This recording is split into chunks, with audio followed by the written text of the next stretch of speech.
वर्ष 261 ईसा पूर्व भारत की धरती पर एक ऐसा युद्ध हुआ जिसने इतिहास की दिशा बदल दी। यह केवल दो राज्यों का संघर्ष नहीं था, बल्कि एक सम्राट के हृदय और मानवता की आत्मा के बीच का युद्ध था। यह था कलिंग युद्ध। चंद्रगुप्त मौर्य द्वारा स्थापित और बिंदुसार द्वारा सुदृढ़ किया गया मौर्य साम्राज्य उस समय भारत का सबसे शक्तिशाली साम्राज्य था।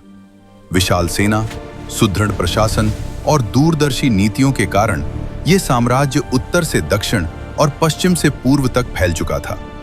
इसी साम्राज्य की बागडोर संभाली सम्राट अशोक ने।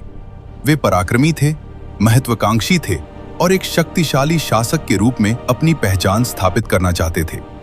उनकी दृष्टि थी अखंड और सशक्त भारत। किंतु पूर्वी तट पर स्थित कलिंग राज्य स्वतंत्र था।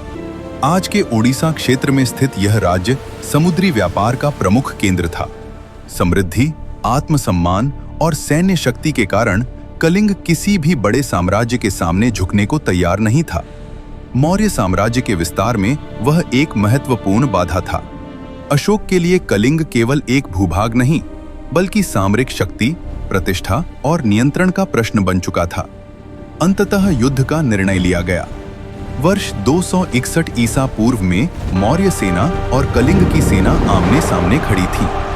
रणभूमि में हाथियों की चिंगार, घोड़ों की टापें और तलवारों की टकराहट गूंज उठी। तीरों की वर्षा होने लगी। यह युद्ध अत्यंत भीषण था। कलिंग की जनता भी अपने राज्य की रक्षा के लिए युद्ध में उतर आई। यह केवल सैनिकों का युद्ध नहीं रहा, बल्कि पूरे समाज का अस्तित्व संघर्ष बन गया। युद्ध कई दिनों तक चला। रक्त से धरती लाल हो गई। चारों ओर चीख पुकार, धुआं और विनाश का दृश्य था।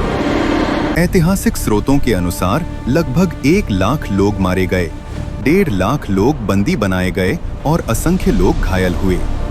परिवार बिखर गए, नगर उजड़ गए और जीवन की धारा थमसी गई। विजय अंततः मौर्य साम्राज्य की हुई, परंतु जब सम्राट अशोक ने रणभूमि का निरीक्षण किया तो उनके सामने विजय का उत्सव नहीं, बल्कि मानवता का करुण दृश्य था। घायल सैनिकों की कराह, रोते हुए बच्चों की पुकार और अपनों को खो चुकी स्त्रियों का विलाप उनके हृदय को विचलित कर गया। उसी क्षण उनके भीतर एक गहरा परिवर्तन प्रारंभ हुआ। अशोक ने अनुभव किया कि तलवार से प्राप्त की गई विजय वास्तव में पराजय के समान है, यदि उसके पीछे मानवता का विनाश हो। उन्होंने स्वयं से प्रश्न किया कि क्या यही धर्म है, क्या यही सच्ची शक्ति है? कलिंग युद्ध उनके जीवन का निर्णायक मोड़ बन गया। उन्होंने हिंसा का मार्ग त्यागने और करुणा का मार्ग अपनाने का संकल्प लिया। युद्ध के पश्चात अशोक का झुकाव बौद्ध धर्म की ओर हुआ।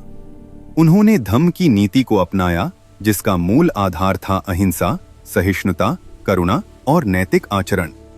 उन्होंने घोषणा की कि अब उनकी विजय तलवार से नहीं, बल्कि धर्म और नैतिकता से होगी। इसे उन्होंने धम्म विजय कहा।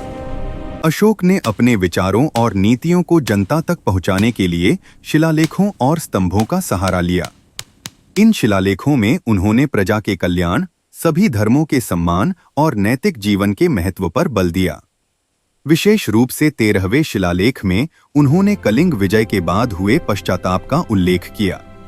यह विश्व इतिहास का अद्वितीय उदाहरण है, जहां एक विजेता सम्राट ने अपनी ही विजय पर खेद व्यक्त किया। उन्होंने प्रजा के कल्याण के लिए अनेक कार्य किए।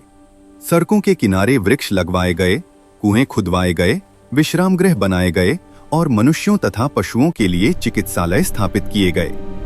प्रशासन में नैतिकता और उत्तरदायित्व को महत्व दिया गया।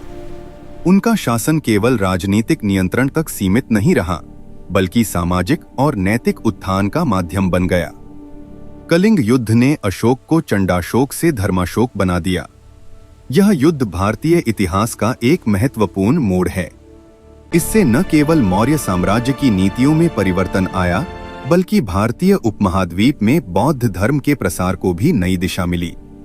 आगे चलकर बौद्ध धर्म भारत से बाहर श्रीलंका, मध्य एशिया और अन्य क्षेत्रों तक पहुंचा। आज भी भारत का राष्ट्रीय प्रतीक अशोक स्तंभ हमें उस परिवर्तन की याद दिलाता है। यह स्मरण कराता है कि सच्ची शक्ति करुणा में है, सच्ची विजय नैतिकता में है और सच्चा नेतृत्व वही है जो मानवता को सर्वोपरि रखे। कलिंग युद्ध केवल एक ऐतिहासिक घटना नहीं, बल्कि सत्ता, नैतिकता और मानवता का शाश्वत पाठ है। यही कारण है कि भारतीय इतिहास के अध्ययन में इसका विशेष महत्व है। यह हमें सिखाता है कि एक शासक की महानता उसकी विजयों से नहीं, बल्कि उसके द्वारा चुने गए मूल्यों से निर्धारित होती है।